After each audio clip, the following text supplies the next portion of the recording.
الحمد لله رب العالمين والصلاة والسلام على رسول خلقه محمد سيد وآله وأصحابه أجمعين. أما بعد فأعوذ بالله من الشيطان الرجيم. بسم الله الرحمن الرحيم. وعن عمرو بن ميمون الأودي قال قال رسول الله صلى الله عليه وسلم لرجل وهو يعظه: اغتنم خمسا قبل خمس، شبابك قبل هرمك، وصحتك قبل سقمك، وغناك قبل فقرك، وفراغك قبل شغلك، وحياتك قبل موتك. رواه الترمذي مرسلا.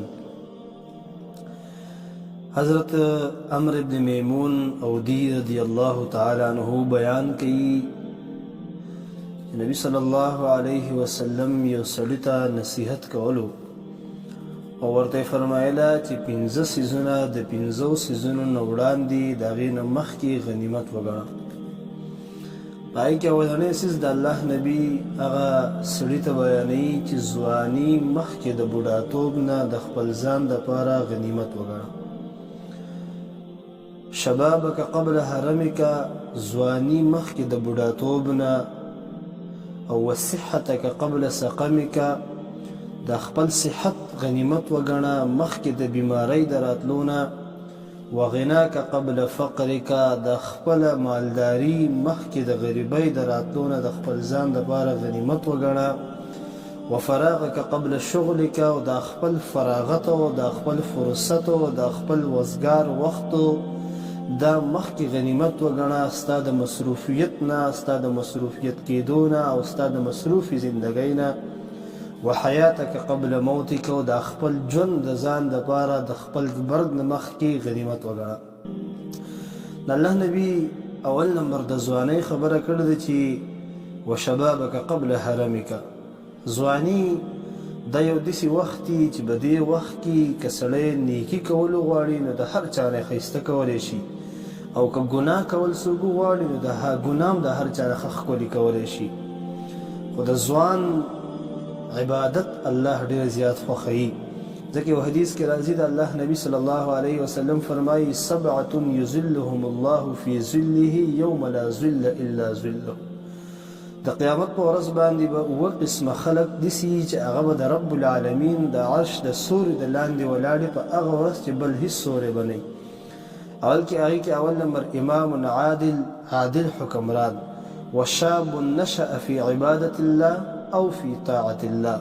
هغه ځوان چې خپله ځواني د رب په عبادت کې او د رب په اطاعت کې خرڅ کړي. ځوانانو الله ځواني درکړې ده، راځئ د خپله ځواني د رب په عبادت کې خرڅ کړئ. او بیا پیغمبر فرمایي وسقمک وصحتک قبل سقمک، د خپل صحت مخکې د بیمارۍ نه غنیمت وګڼه.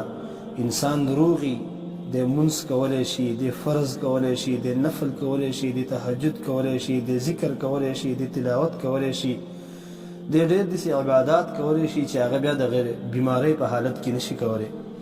او بیا د الله پیغمبر فرمایي وغناک قبل فقرک، رب دل مال درکړی دی نو د خپل مال د رب په رضا کې ولګوه. او وقبه بیا فرمایي وفراغک قبل شغلک، د خپل وزګار وخت الله اوس فرصت راکړی دی، د خپل وزګار وخت د الله په عبادت کې ولګوه. چې کله سړی مصروفه شي بیا ډېر زیات په مشکله باندې لف 15 وخت چې را کوم فرض مونځ د دې ته وخت ورکوي. نو اوس چې الله کوم فرصت راکړی دی نو دا موجوده فرصت د رب په عبادت کې خرج کړو. او بیا نبی علیہ السلام فرمایي وحیاتک قبل موتک.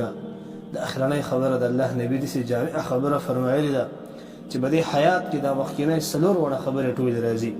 په ژوند کې ځواني هم راځي، په ژوند کې مالداري هم راځي، په ژوند کې صحت هم راځي، په ژوند کې وزګار وخت هم راځي. نو دا ټول ژوند د خپل ځان دپاره غنیمت وګڼه مخکې د دې نه چې بیا مړه شو. ځکه چې کله سړی مړ شي نو بیا د دنیا سره رابطه کټ شي، بیا د منځونه، روجې، زکاتونه، نفلونه، تهجدونه، تلاوتونه، ذکرونه د هر څه نه دی بیا منقطع شي، تعلق یې دې څیزونو سره بیا کټ شي. د دې څیزونو سره تعلق صرف په ژوند باندې. نو په دې وجه باندې د خپل ژوند د مرګ نه مخکې د خپل ځان دپاره غنیمت وګڼو. رب ژوند راکړی دی، دا ژوند د الله په عبادت کې صرف کو، دا ژوند د الله په عبادت کې خرج کو، دا ژوند د الله د رضا مطابق تیر کو. دا ژوند الله ته حواله کو، دا ژوند د رب د منشا مطابق تیر کو، دا ژوند د الله د رسول صلی الله علیه وسلم د سنت مطابق تیر کو او د هغې د تعلیماتو مطابق او د هغې د تعلیماتو په رڼا کې دا ژوند تیر کو او دې ژوند کې د الله د دین خدمت وکړو، د الله د نبي چې کوم موږ ته احکامات دي، تعلیمات دي، هغه تعلیمات په خپل ځان کې هم پیدا کړو، عامې معاشرې ته هم هغه ورسوو، د الله د کتاب خدمت وکړو، د الله د نبي د احادیث خدمت وکړو، په دې ځمکه د رب العالمین د دې کتاب د نافذولو دپاره خپله خوله تویه کړو، د دې د نفاذ دپاره کوشش وکړو، پر ځمکه باندې د الله د کتاب د قانون د نافذ کولو دپاره خپل ځان ستړی کړو، ځکه رب زندګي را کړې ده او زما او ستا د ژوند مقصد عبادت دی، زما او ستا د ژوند مقصد د رب العالمین د کتاب نظام نافذول دي. موږ به د رب العالمین د کتاب د نظام د نافذولو دپاره کوشش کوو انشاءالله، که په هر موقع که هر څنګه که په هر طریقې انشاءالله موږ به کوشش کوو، رب العالمین به موږ له زموږ د کوشش ثمره راکوي. اله العالمین د دا 15 څیزونه چې په دې حدیث مبارک کې د الله نبي موږ ته بیان کړي دي، اله العالمین دې زموږ سره زموږ د دې فکر پیدا کړي، الله دې زموږ په شعور کې دا راولي، زموږ په احساساتو کې د الله دا راولي و دې حدیث ته الله تعالی موږ ته د عمل کولو توفیق را نصیب کړي. أقول قولي هذا وأستغفر الله لي ولكم ولسائر المؤمنين.